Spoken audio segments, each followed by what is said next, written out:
morning. Welcome to the Dialogue Hub, where we break down conversations that shape our society. A podcast focused on media influence, politics, and social issues. I am your host, Kennedy Samoa, and I have four important guests here with me today. So I would love them to introduce themselves. All right, thank you very much, Mr. Host. I'm the person of Isaac Tete, the media analyst. I'm the person of Jessica Ibia, the theory specialist. Thank you. I am Kijao Mako by name. I am the research and public opinion analyst. Thank you, Mr. Host. I'm Jennifer Boache, the social impact analyst. Yes, this is the Dialogue Hub. And before we begin, before we delve into this hot topic, we would like to take a quick commercial break. And once we are back, we are going to begin the discussion.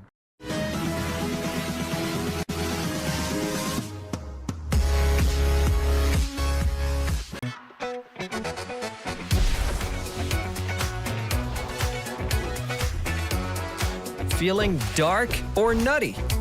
Twist on it. Try the new Oreo dark chocolate and Oreo chocolate hazelnut.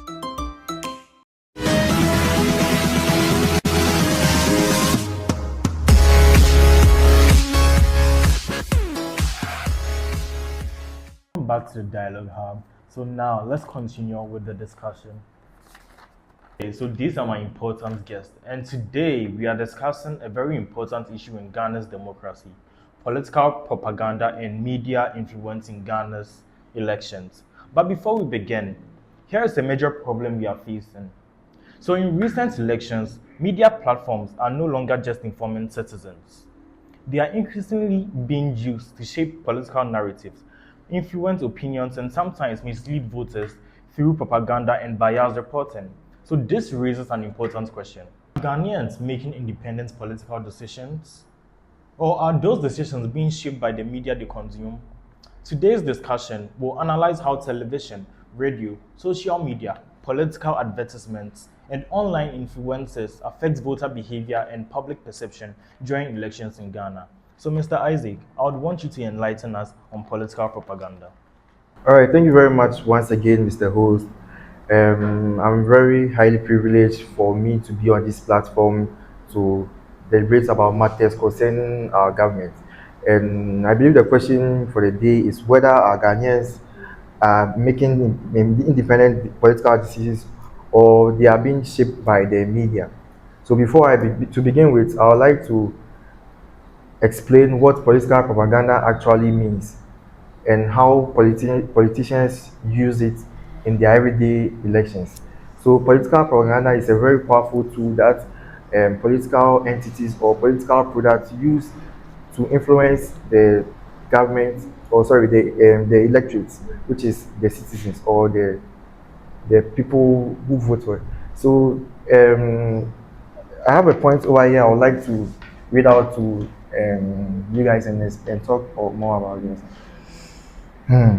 So, political propaganda refers to information that is designed to influence public opinion. Just as I said earlier, they particularly design information purposely to persuade their audience, and it's often in biased or emotional way. So in Ghana, problems become more visible during electoral seasons.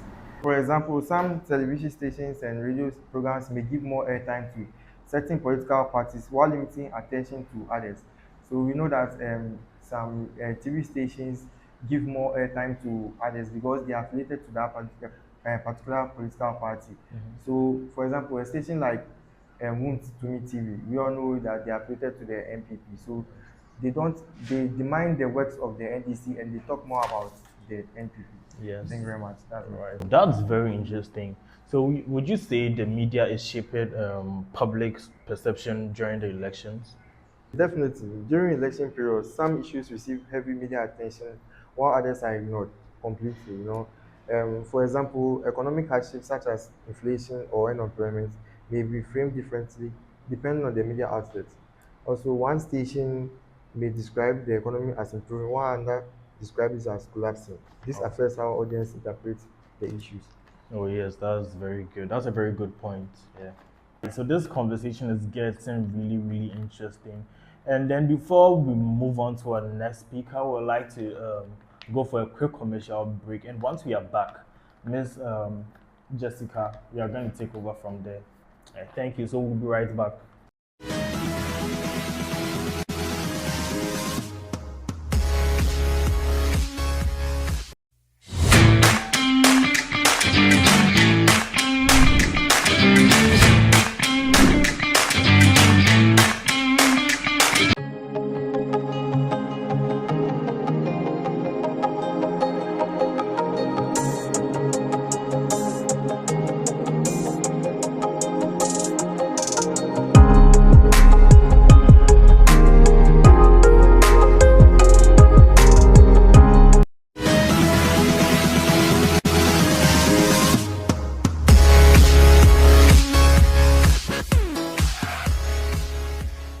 right. So, Miss Jessica, you're our theory specialist. So, we would like to hear from you. Yes. Thank you very much. So I'm going to continue from where my media analyst stopped. So I'm going to connect it to the agenda setting theory and then the framing theory. So with the agenda setting theory, the media does not necessarily tell us what to think, but then tells us what to think about. So when the media repeatedly focuses on something or a political problem, it tells the people or the public that the issue is very important and very concerning. And then with the framing theory, when the media, how the media presents the issue to us is also how the public interprets it. So let's say a TV station is going to say that one government's policy is very initiative, whilst another TV station will say that it is very controversial. Sorry. Oh, so basically, the media shapes the citizens' perception on political reality. Exactly. All right. So this conversation is getting really, really interesting. All right. So, Mr. Mwakon, we would like to hear from you. Thank you, Mr. Host. Another important issue is how social media influences public opinion, especially among young people. Many young voters rely on platforms like WhatsApp, Facebook, TikTok, and X for political news because they are fast and easy to access. However, a major challenge is the spread of false or misleading information, which can shape people's views incorrectly.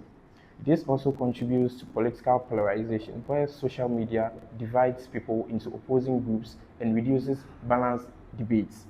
For example, during election, fake news, edited videos, and inaccurate statistics can spread rapidly and reach large audiences. In short time, political supporters also share emotional posts designed to trigger anger, fear, or sympathy, which can strongly influence how people feel about candidates and parties. Repeatedly, exposure to such content can make it seem true even when it's not. Thank you. All right, Mr. Mwako, thank you very much for your contribution. And now to Jennifer, Miss Jennifer, our critic. We would like to hear from you. We would like you to add up to everything Jessica and then Mr. Mwako have said. So, yes. Okay, thank you very much for this opportunity.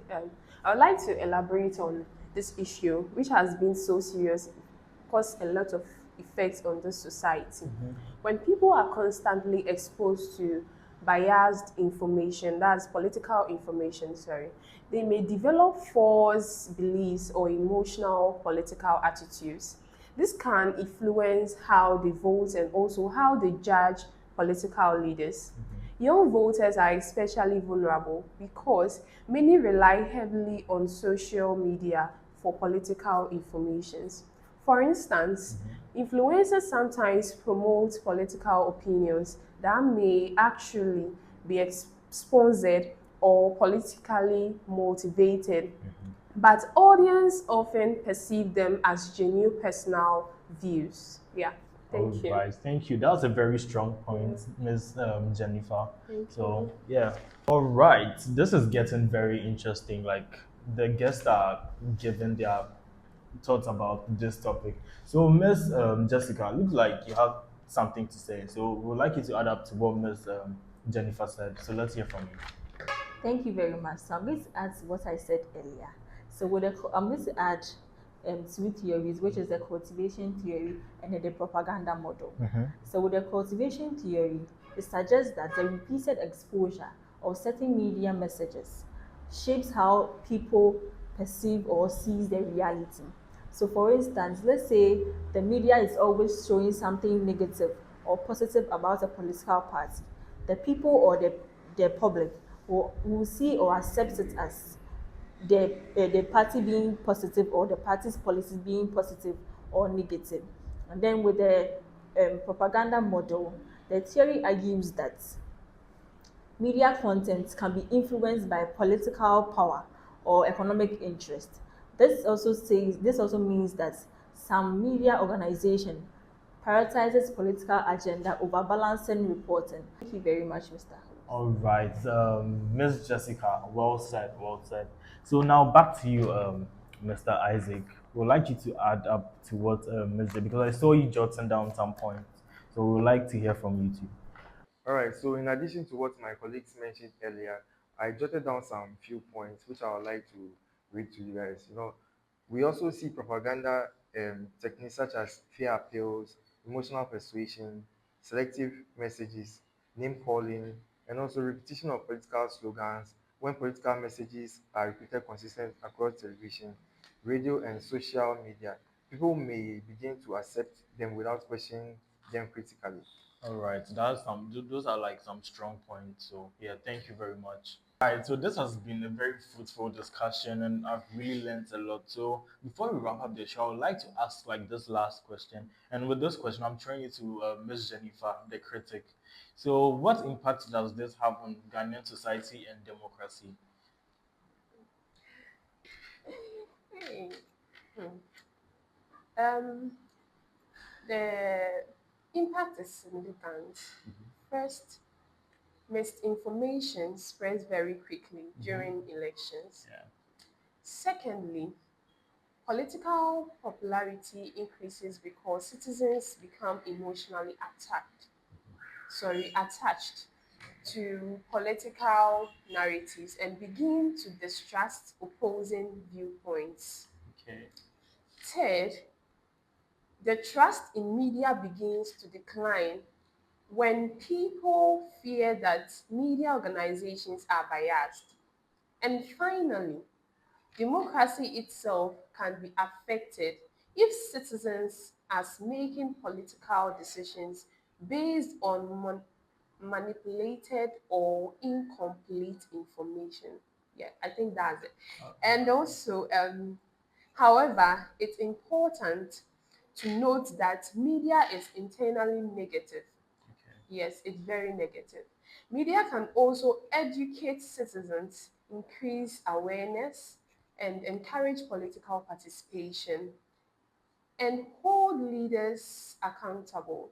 So the issue is not only media itself, it can also be the media power. That's the power that holds, that makes it useful. I think that's it. All Thank you. right. Wow. This is a very well put together answer, and Miss Jennifer, I really commend you for that. So yes, this is the dialogue hub, and as we conclude today's discussion, one thing is clear: media plays a very powerful role in shaping political reality during elections. It can educate and empower citizens, but it can also manipulate public opinion through propaganda and biased narratives. The challenge for citizens is to think critically, verify information, and avoid accepting every political message without questioning it. Because in the end, when information is controlled, perception is shaped. And when perception is shaped, decisions are influenced. Thank you for listening to the Dialogue Hub. Stay informed, stay critical, and see you next time. Thank you.